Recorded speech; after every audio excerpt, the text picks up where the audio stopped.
So you probably heard it before, Volkswagen and Audi engines are amazing until they hit 100,000 miles mark. But is it actually true for the EA888? Or is this engine secretly one of the most underrated long-term performers out there? Today, we're breaking down what really happens to the EA888 engine after 100,000 miles. The good, the bad, and the expensive. Before we talk about reliability, let's quickly set the stage. The EA888 is Volkswagen Group's most important modern engine. It's turbocharged 2-liter 4-cylinder, used in everything from the Volkswagen Golf GTI and Golf R to Audi A3, A4, Q5, and even performance models like the S3. It's been around since 2008 and evolved through multiple generations, and on paper it's kind of the perfect engine.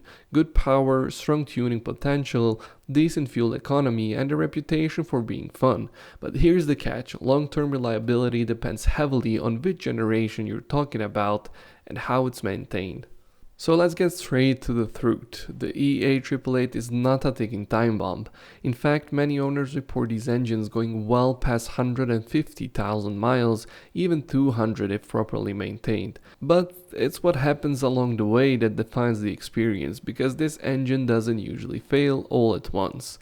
Instead, it slowly starts developing common issues that, if ignored, can become serious problems.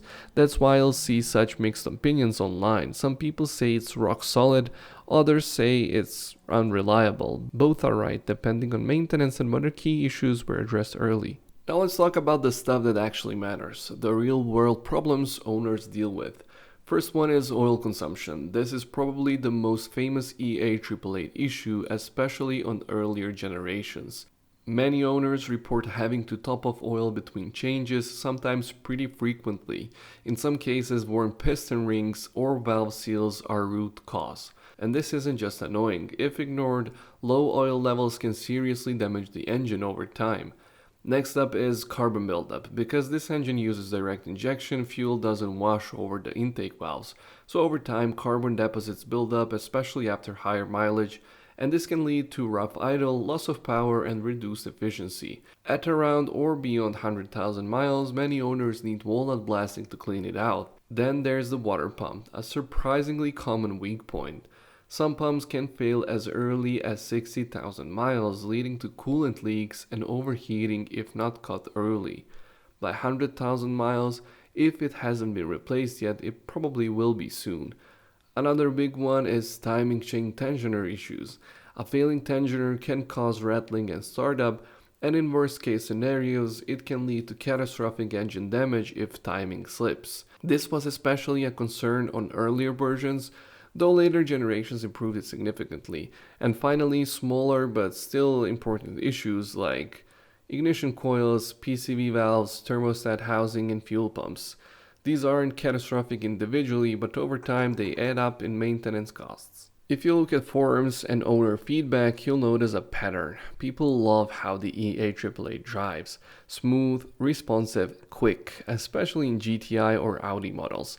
But the complaints are usually about maintenance, not sudden failure.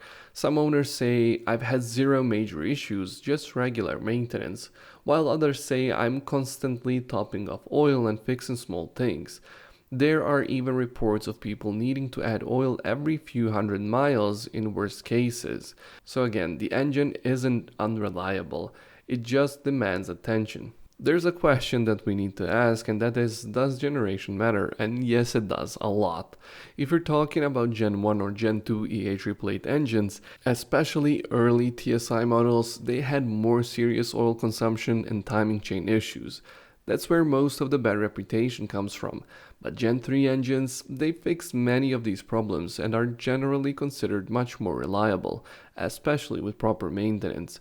Still not perfect, but definitely improved. And if you want an EA888 engine to survive long term, here's the reality. You cannot treat it like a just drive it engine. Regular oil changes are critical, ideally every 5,000 to 7,000 miles, not the extended intervals. Use the correct Volkswagen approved synthetic oil. Keep an eye on coolant levels and replace the water pump preventively if needed. And don't ignore small warning signs like rattles, oil loss, and rough idle. Most major failures happen because early symptoms were ignored. So, is the EA888 reliable after 100,000 miles? The honest answer is yes, but only if you respect it. This isn't a bulletproof Toyota engine, it's a performance-focused turbo engine that needs proper care. Treat it well, stay on top of maintenance, and it can easily go well beyond 150,000 miles. Ignore it and it will remind you, usually with an expensive repair bill. And that's really the story of the EA888.